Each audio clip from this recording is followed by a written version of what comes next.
Olá, amiguinho, olá, amiguinha, tudo bem com vocês? Estamos aqui para mais uma aula e para concluirmos aí o nosso curso sobre ácidos nucleicos. Concluímos o nosso curso, mas esse assunto é um assunto praticamente interminável. Então nós vamos concluir aí o nosso curso falando sobre mutação gênica. Mutação, turma, é qualquer mudança que ocorre no DNA e que pode ser transmitida para as células filhas ou então para os descendentes. E mutar é uma propriedade do DNA. O DNA naturalmente tem a capacidade de sofrer mutação. E mutação é evento gerador de variabilidade genética. Mutação é fonte primária de variabilidade, porque mutação é a única forma natural de introduzirmos novos genes, novas variantes gênicas numa espécie. E as mutações espontâneas acontecem quando ocorrem erros durante a duplicação do DNA ou quando ocorrem erros durante a divisão celular. Como 99% das mutações geram características desfavoráveis em relação à adaptação, acabaram sobrevivendo aqueles indivíduos que regulam muito bem tanto a duplicação do DNA quanto a divisão celular. Daí a nossa taxa de mutação espontânea ser relativamente baixa. A gente aumenta a taxa de mutação submetendo a célula aos chamados agentes mutagênicos, que são indutores de mutação. Esses agentes podem ser biológicos, como vírus, por exemplo, né? A maior causa de câncer de colo de útero em mulher é mutação provocada pelo HPV, que é o Human Papilloma Virus, que é um vírus sexualmente transmissível. Os agentes podem ser físicos, como a radiação, por exemplo, tá? Lembre-se dos acidentes nucleares de Chernobyl, em Goiânia e mais recentemente em Fukushima, né? As pessoas que entram em contato com a radiação sofrem mutações, muitas morrem prematuramente de câncer e outras acabam transmitindo essas mutações para os descendentes.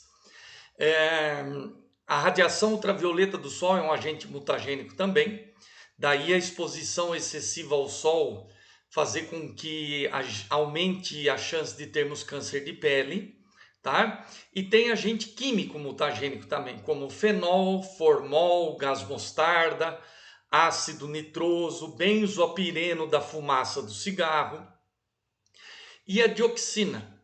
A dioxina está presente em alguns recipientes de plástico, por isso que nem todo recipiente de plástico pode ir para o micro-ondas, porque se ele tiver dioxina, ao esquentar o alimento, a dioxina se solta do plástico e vai para o alimento e você ingere esse agente mutagênico. Dioxina estava presente no agente laranja, que foi usado pelos americanos na Guerra do Vietnã. O agente laranja é um agente desfolhante que foi usado para derrubar as folhas das árvores, das florestas, quando os vietnamitas foram para dentro delas. Só que o agente laranja estava contaminado com altíssimas doses de dioxina. E os vietnamitas que entraram em contato com o agente laranja tiveram filhos com vários tipos diferentes de mutação, né? Era muito comum filho de vietnamita que teve contato com a dioxina nascer sem os olhos, como é o caso dessa criança, tá? Vamos imaginar que eu saia no sol e a radiação ultravioleta do sol provoque mutação em uma célula da minha pele. Essa mutação pode chegar até os meus filhos? Não, né? Porque célula da pele é célula somática. Mutação em célula somática a gente transmite no máximo para outra célula somática. Soma significa corpo.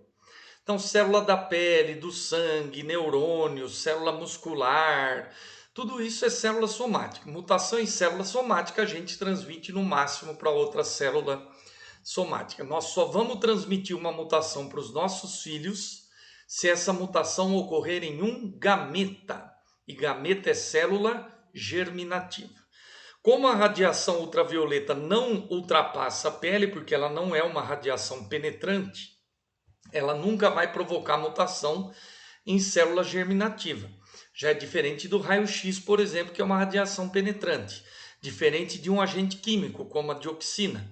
A dioxina cai na sua circulação e o sangue passa por todos os órgãos, inclusive pelo ovário e pelos testículos, podendo provocar mutação em célula germinativa em gameta, tá?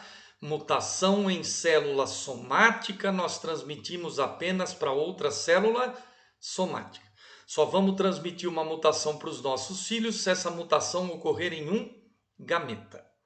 Moçadinha, mutação que ocorre num pedaço pequeno de DNA é mutação gênica, é isso que nós vamos estudar hoje. Mutação que ocorre num pedaço grande de DNA é mutação cromossômica. Isso a gente vai estudar mais lá para frente. Tudo bem? Então vamos imaginar aqui, galera, ó, que a gente tenha um gene, tá? A fita ativa de um gene. Esse gene é transcrito nesse RNA mensageiro que vai ser traduzido nessa proteína. Eu tomei o cuidado de colocar aqui a primeira trinca do gene correspondendo ao códon de iniciação e a última trinca correspondendo a um códon de parada, tá? Eu só vou mostrar aqui a fita ativa do gene, porque ela que é transcrita, mas a mutação, ela afeta as duas cadeias do DNA, tá? Então esse gene vai sofrer 3 tipos de mutação: troca de base, deleção de base e inserção de base. Então no primeiro momento aqui, ó, nós vamos trocar esse G por um C. Mudou a terceira trinca do gene, vai mudar o terceiro códon do RNA mensageiro. Era CUU, vai passar a ser GUU. Como vai mudar apenas o terceiro códon do RNA mensageiro, nós teremos a mudança apenas do terceiro aminoácido da proteína, como a gente pode ver aqui, né? Trocou essa leucina por uma valina. A troca de um único aminoácido na proteína já pode fazê-la perder a sua função? Pode. É o que acontece com quem tem anemia falciforme. Quem tem anemia falciforme tem a troca de uma base no gene para a produção de hemoglobina. E isso leva à troca de um único aminoácido na hemoglobina, e isso já faz com que ela passe a transportar mal e porcamente o oxigênio, tá? Mas a pergunta é a seguinte, turma: toda vez que eu trocar uma base no gene, obrigatoriamente vai mudar um aminoácido na proteína? Então vamos ver um exemplo aqui, ó. Troquei esse A por um G. Mudou a segunda trinca do gene, vai mudar o segundo códon. Era o UU, vai passar a ser UC. Trocou o aminoácido da proteína? Não, o aminoácido continuou sendo a fenilalanina. Isso é porque o código genético é degenerado, porque existem vários códons para o mesmo aminoácido, tá? Isso a gente chama de mutação silenciosa. Muda o gene, muda o RNA mensageiro, mas não muda a sequência de aminoácidos da proteína, porque o código genético é degenerado, tá? Existem várias formas de gene para a produção da mesma proteína. Tudo bem? Beleza? Moçadinha, tem como eu trocar uma única base e isso acarretar na célula deixar de produzir aquela proteína, por exemplo? Sim. Se eu trocar uma base aqui, ó, na primeira trinca, esse primeiro códon vai deixar de ser um códon de iniciação. E o ribossomo só vai começar a produzir proteína a partir daqui, ó, quando ele achar um outro códon ao G. Ou seja, vai mudar toda a sequência de aminoácidos da proteína. E o que também pode acontecer é trocarmos uma base e gerarmos no meio do gene um códon de parada. Tá vendo? Ó, eu troquei esse A por um T. Então o terceiro códon, ou o quinto códon, que era o AU, vai passar a ser o AA. E o AA é um códon de parada. Então, quando ocorrer a transcrição e a tradução desse gene, não serão colocados na proteína os últimos 2 aminoácidos. Beleza? Tudo bem? Agora vamos deletar uma base desse gene. Ó, eu deletei esse A. Deletando uma base, eu mudo todas as trincas do gene do ponto da deleção para frente. Consequentemente, eu vou mudar todos os códons do RNA mensageiro do ponto da deleção para frente. Vários aminoácidos serão trocados na proteína. Aqui, por coincidência, o segundo aminoácido continuou o mesmo, mas os outros 4 foram trocados. Tá? Então, se eu pudesse pelo menos escolher entre sofrer uma troca e uma deleção, eu escolheria troca, porque pode ser que não mude nada na proteína, né? Mas a gente não escolhe mutação, né? Mutação ocorre aleatoriamente em qualquer lugar do DNA, beleza? E se eu inserir uma base, turma, ó, coloquei um C a mais aqui, ó. Entre o C e o A eu coloquei um C a mais. Eu também mudo todas as trincas do gene do ponto da inserção para frente. Mudando todas as trincas do gene, eu mudo todos os códons do RNA mensageiro. Vários aminoácidos serão trocados na proteína. A gente fala que a deleção e a inserção de base mudam o quadro de leitura do RNA mensageiro. Por isso que vários aminoácidos são trocados na proteína, tá? Pergunta de vestibular. É pior deletar uma base no gene ou 3 seguidas? Pior é deletar uma. Porque se eu deleto 3, eu estou tirando um códon. Tirando um códon, a proteína vai ter um aminoácido a menos, mas todos os outros estarão na sequência correta. Isso pode não mudar, por exemplo, o sítio ativo de uma enzima. Se não muda o sítio ativo da enzima, ela continua tendo a mesma função, apesar de ter um aminoácido a menos, tá? Então, se tiver que trocar, se tiver que deletar ou inserir, é menos pior deletar ou inserir 3 ou múltiplos de 3, porque nós vamos estar deletando ou inserindo códons inteiros. Isso vai significar aminoácidos a mais ou a menos na proteína, mas o restante estará na sequência correta. Tudo bem, moçada? Beleza? Maravilha. Agora nós vamos fazer aqui um aprofundamento muito importante para os vestibulares recentes, tá? Imagina que isso aí seja um gene de eucarionte. Se isso é um gene, isso é um pedaço de DNA, certo? E um gene de eucarionte, turma, é uma sequência de exons e introns. Anota aí, ó. Vou esperar você pegar uma folha, pegar uma caneta, pegar seu caderno, pegar um lápis, pegar um post-it, qualquer coisa aí. Pegou? Muito bem. Exon é região do gene que é transcrita e traduzida. Intron é região do gene que é transcrita, mas não é traduzida. Exon é região do gene que é transcrita e traduzida. Intron é região do gene que é transcrita, mas não é traduzida. Então, quando for ocorrer a transcrição desse gene, nós vamos transcrever tanto exons quanto introns, gerando um RNA, que nesse caso é um RNA mensageiro, imaturo ou transcrito primário, que é aquele RNA que tem exons e introns. Antes desse RNA ir para o citoplasma participar da tradução, um conjunto de mais de 100 enzimas vai cortar fora os introns e unir os exons. Esse processo de corta e cola chama splicing. Esse conjunto de enzimas que realiza o splicing é o spliceossomo, tá?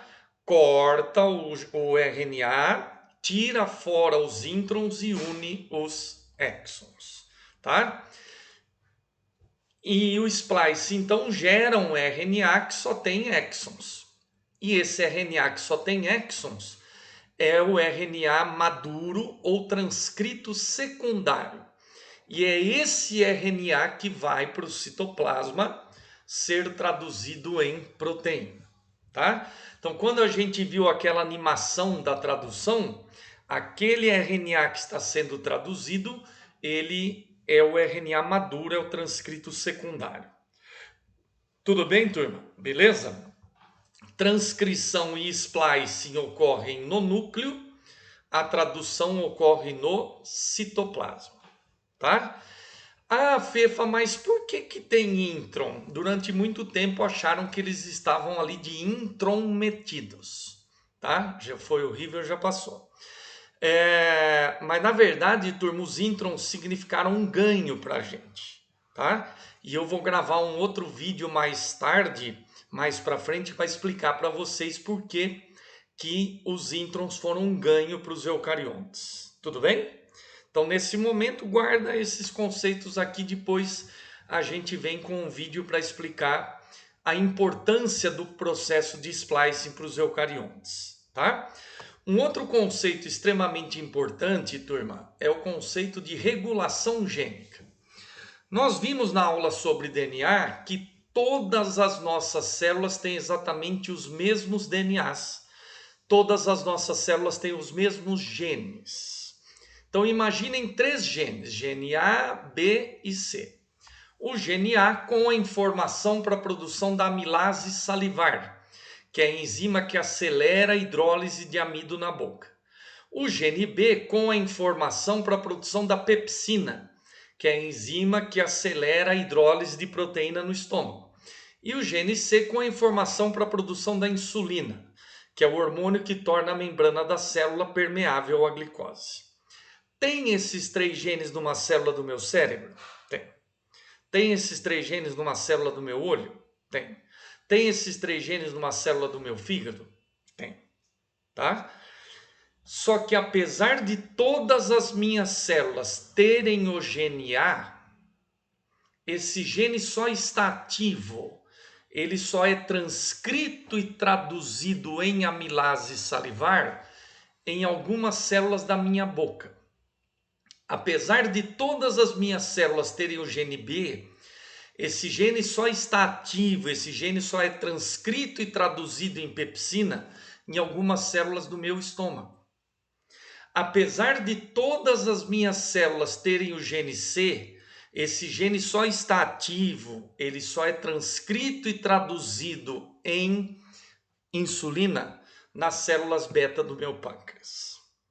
Ativando diferentes genes, as células de um mesmo organismo produzem proteínas diferentes. Por produzirem proteínas diferentes, é que as células de um mesmo organismo funcionam de forma diferente. Pega uma célula muscular e um neurônio. Elas têm os mesmos DNAs? Tem. Portanto, têm os mesmos genes. Por que uma célula é muscular e a outra é neurônio? Porque elas ativam genes diferentes. Ativando genes diferentes, elas produzem proteínas diferentes. E por produzirem proteínas diferentes, é que elas funcionam de forma diferente. Ou então você pode vir de trás para frente. Para que uma célula seja muscular e a outra seja neurônio, elas têm que ter atividade química diferente, elas têm que ter metabolismo diferente. Para realizarem reações químicas diferentes, elas têm que ter enzimas diferentes. Enzimas são proteínas. Para produzirem proteínas diferentes, essas células têm que ter um conjunto de RNAs mensageiros diferentes. E para isso elas têm que ativar, elas têm que transcrever genes diferentes. Transcrevendo diferentes genes, as células de um mesmo organismo acabam produzindo proteínas diferentes. Por produzirem proteínas diferentes é que as células de um mesmo organismo funcionam de forma diferente. Beleza, amiguinhos? Tudo bem? Já volto com o vídeo para explicar a importância dos introns. Até já!